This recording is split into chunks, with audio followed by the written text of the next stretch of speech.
Welcome to ETV prime.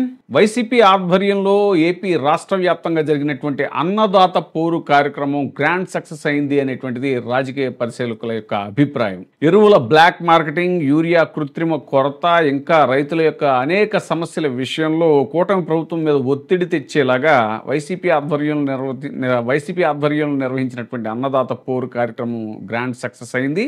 YCP ముఖ్య నేతలందరూ కూడా వాళ్ళ జిల్లాల్లోనూ అలాగే వాళ్ళ నియోజకవర్గాల పరిధిలో అన్నదాత పోరు కార్యక్రమంలో పాల్గొన్నారు. వాళ్ళందరూ కూడా కూటమి ప్రభుత్వం డైరెక్షన్ లో పోలీసులు వాళ్ళందరినీ అడ్డగించడానికి ఎంత ప్రయత్నించినా కూడా రైతులు, వైసీపీ కార్యకర్తలు, వైసీపీ నేతలు దిగ్విజయంగా ఈ కార్యక్రమంలో పాల్గొని గ్రాండ్ సక్సెస్ చేశారు అనేటువంటిది మనకి వస్తున్నటువంటి విజువల్స్ ద్వారా క్లియర్ గా తెలుస్తుంది. మాజీ వ్యవసాయ మంత్రి కాకాణి గోవర్ధన్ రెడ్డి నెల్లూరు అన్నదాత పోరులో పాల్గొన్నారు. ఆయన ఈరోజు ఎన్నులు లేదు. నేను వ్యవసాయ శాఖ మంత్రిగా పనిచేశాను జగన్మోహన్ రెడ్డి గారి మంత్రివర్గంలో.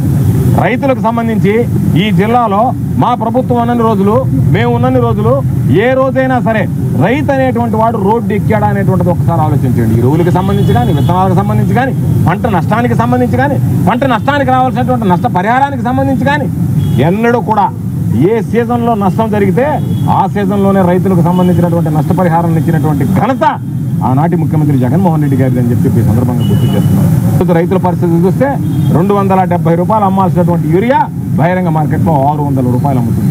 600 రూపాయలకి కొన్నామా అంటే 600 రూపాయలకు కూడా దొరకనటువంటి పరిస్థితి ఏర్పడింది. ఎందువల్ల ఇది ఏర్పడింది? చంద్రబాబు నాయుడు గారిని మేము అడిగేది, మీరు సమావేశాలు పెట్టి పదే ఖబర్దార్ ఎవరన్నా మాట్లాడితేనంటున్నావు, మాకు ఇన్ని లక్షల టన్నుల యూరియా తెచ్చానంటున్నావు. నువ్వు తెచ్చినటువంటి ఈ లక్షల టన్నుల యూరియా ఏమైంది అని మేము అడుగుతున్నాం. దానికి సమాధానం చెప్పమంటున్నాం. 200 కోట్ల రూపాయలు ఈరోజు దాదాపుగా చేతులు మారాయి. ఈ 200 కోట్ల రూపాయల కమిషన్లో కక్కుర్తిపడి మీరు, మీ పాలకులు, కూటమి ప్రభుత్వంలో ఉండేటువంటి వాళ్ళందరూ రైతులకు ద్రోహం చేసి ఈరోజు రైతులు నానా ఇబ్బంది పడి, ఒక పక్క అతివృష్టి అనావృష్టితో ఈరోజు రకరకాలైనటువంటి ఇబ్బందులు పడేటువంటి పరిస్థితి ఏర్పడింది. ఇంత దురదృష్టమైనటువంటి పరిస్థితిని ఎన్నడూ చూడలేదు. ఎందుకంటే చంద్రబాబు నాయుడు ఏ రోజున్నా సరే రైతులకు అరిష్టం అనేటువంటిది గుర్తుంచుకోండి. వ్యవసాయం శుద్ధదండగా అన్నటువంటి వ్యక్తి మహానేత రాజశేఖర రెడ్డి గారు చంద్రబాబు నాయుడు తర్వాత వ్యవసాయం పెద్ద పండగ అంటే జగన్మోహన్ రెడ్డి గారు రైతు బాగుంటేనే రాష్ట్రం బాగుంటుందని చెప్పి దానిని ఆచరించినటువంటి వ్యక్తి. చంద్రబాబు నాయుడు గారు ఈ మధ్య అన్నాడు, ఏమన్నాడు? మీరు నీళ్లు కనపడితే వరేసుకుంటారా, వరి వేసుకునేదాన్ని మీ లక్ష్యం అన్నాడు. ఇదే చంద్రబాబు మరమనోడితో ఏం చెప్తున్నాడు? బనకచెర్ల ప్రాజెక్టు తీసుకొస్తే మరో 1,00,000 ఎకరాలకు నేను నీరు ఇచ్చేటువంటి అవకాశం ఉంటుంది అని చెప్తున్నాడు.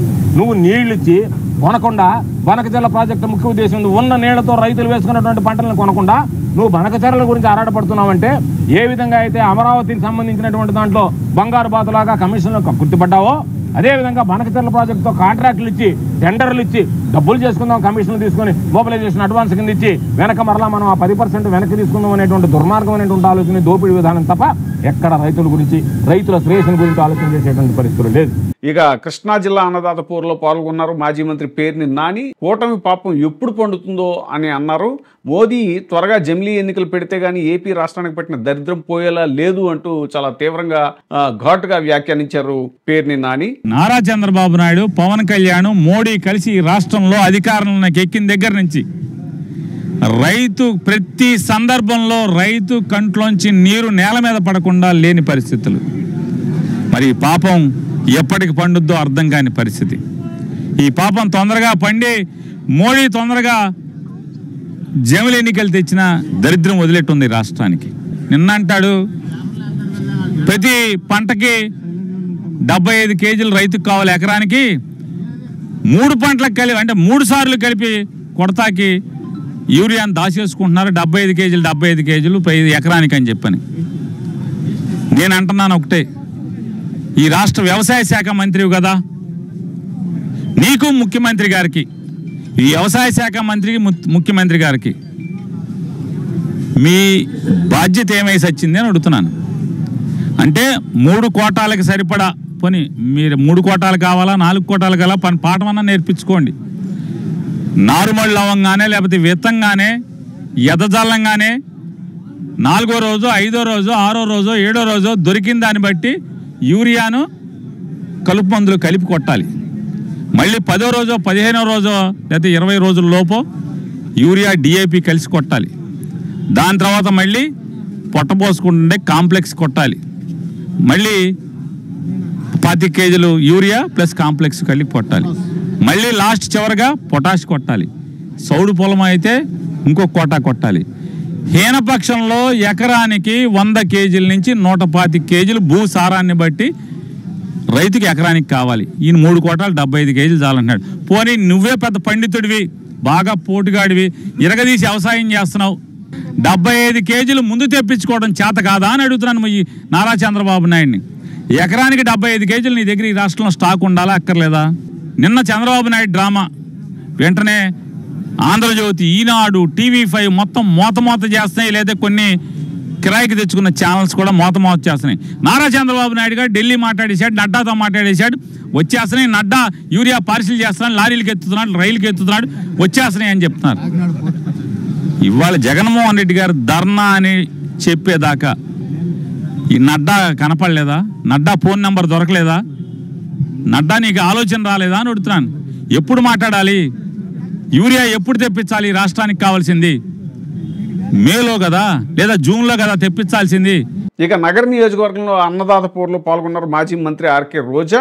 నగరి ఆర్డీఓకి వినతి పత్రం అందించారు. యూరియాని బ్లాక్ మార్కెట్కి తరలిస్తూ సొమ్ము చేసుకుంటున్నారు కూటమి నేతలు అని మంత్రి రోజా ఆరోపించారు. నిన్నటి నుంచి 10 మంది పైన రాకూడదు, ఆర్డీఓకి మీరు ఏమన్నా ఇవ్వాలనుకుంటే 10 మందే వెళ్ళాలి, రోడ్డు మీద గనక మీరు వైఎస్ఆర్ స్టాచ్యూ దగ్గరకు వచ్చినా ర్యాలీ చేసినా కేసులు పెడతాం, రైతులని చూడడం, వైఎస్ఆర్సీపీ వాళ్ళని చూడమని చెప్పి బెదిరిస్తున్నారు. ఇది ఎందుకు అన్ని చోట్ల నాకు అర్థం కావట్లేదు. ముఖ్యంగా మా నియోజకవర్గం నగిరిలో మామిడి రైతులు ఎంత నష్టపోయారో మీరు అందరూ కూడా గమనించారు. చిత్తూరు జిల్లా మొత్తం మామిడి రైతులు ఎక్కువ ఉన్నారు. అలాగే ఇక్కడ మామిడి రైతులు, వాటితో పాటు చెరుకు రైతులు, వాళ్ళని ఆల్రెడీ చంద్రబాబు నాయుడు అధికారంలోకి వచ్చిన ప్రతి సంవత్సరం నాశనం చేస్తూనే వచ్చాడు. అలాగే పాలు ఇక్కడంతా కూడా పాడి రైతులు ఉన్నారు. ఎప్పుడైనా గత 5 సంవత్సరాల్లో జగన్ గారు ముఖ్యమంత్రిగా ఉన్నప్పుడు ఒక్క రైతైనా తనకి ఈ సమస్యను రోడ్డు మీదకి వచ్చాడా? కానీ ఈ రోజు కూటమి ప్రభుత్వం అధికారంలోకి వచ్చాక రైతులు మీరు చూస్తే టొమాటో రైతులు, మిర్చి రైతులు, పొగాకు రైతులు, మామిడి రైతులు, ఉల్లి రైతులు, ఇలా చెప్పుకుంటూ పోతే ఎంతో మంది వాళ్ళకి ఈ రోజు ఈ ప్రభుత్వం వల్ల నరకం కనిపిస్తుంది. ఈ రోజు వాళ్ళు ఇవ్వాల్సిన రైతు భరోసా సంవత్సరానికి 20,000 ఇవ్వకుండా 2 సంవత్సరాలకి కలిపి 40,000 ఇవ్వాల్సి ఉంటే 5,000 ఇచ్చి అలా చేతులు కడిగేసుకుని మోసం చేశారు. ఆ తర్వాత ఏదైతే వీళ్ళు ఇవ్వాల్సిన ఎరువులు గాని, యూరియా గాని, విత్తనాలు గాని ఏమైనా సక్రమంగా సకాలంలో ఇస్తున్నారా?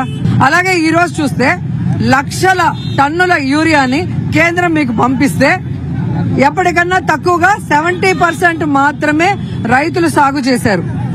మరి యూరియా మిగిలిపోవాలి కదా?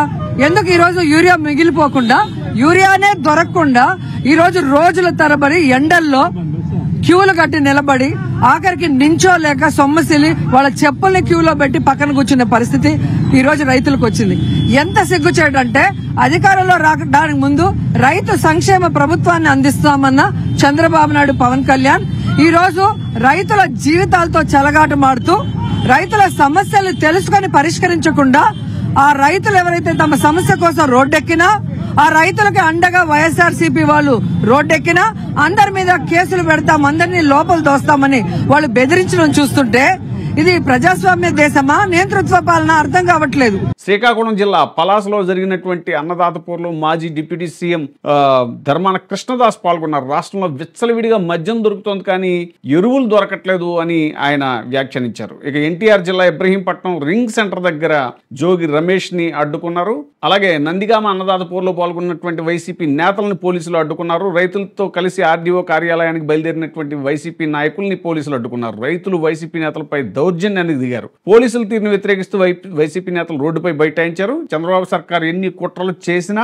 నిరసనలు ఆపేది లేదు అని రైతులు తేల్చి చెప్పారు. నోటీసులు ఇచ్చారు, అరెస్టులు చేస్తామని బెదిరించారు. అయినా కూడా రైతులు వైసీపీ నేతృత్వంలో రోడ్డెక్కి అన్నదాత పోరు నిరసన ఉద్యమాన్ని దిగ్విజయంగా పూర్తి చేశారు. వైసీపీ నేతలు ఎస్పీ సతీష్ రెడ్డి, ఎస్పీ మోహన్ రెడ్డి, అనంత వెంకటరామిరెడ్డి, అలాగే కేతిరెడ్డి వెంకటరామిరెడ్డి, చాలా మంది వైసీపీ ముఖ్య నేతలందరూ కూడా అన్నదాత పోరు కార్యక్రమంలో పాల్గొని గ్రాండ్ సక్సెస్ చేశారు. ఇప్పుడు ఈ దెబ్బకి రైతు సమస్యల విషయంలో కూటమి మీద విపరీతమైనటువంటి ఒత్తిడి తీసుకురావడంలో వైసీపీ నేతలు సక్సెస్ అయ్యారు అనేటువంటిది రాజకీయ విశ్లేషకులు, పరిశీలకుల్లో జరుగుతున్నటువంటి చర్చ. ఇప్పుడే సబ్స్క్రైబ్ చేయండి, లైక్ చేయండి, షేర్ చేయండి. VTV ప్రైమ్, మీ ఉత్తమాభిరుచుల సమ్మేళనం.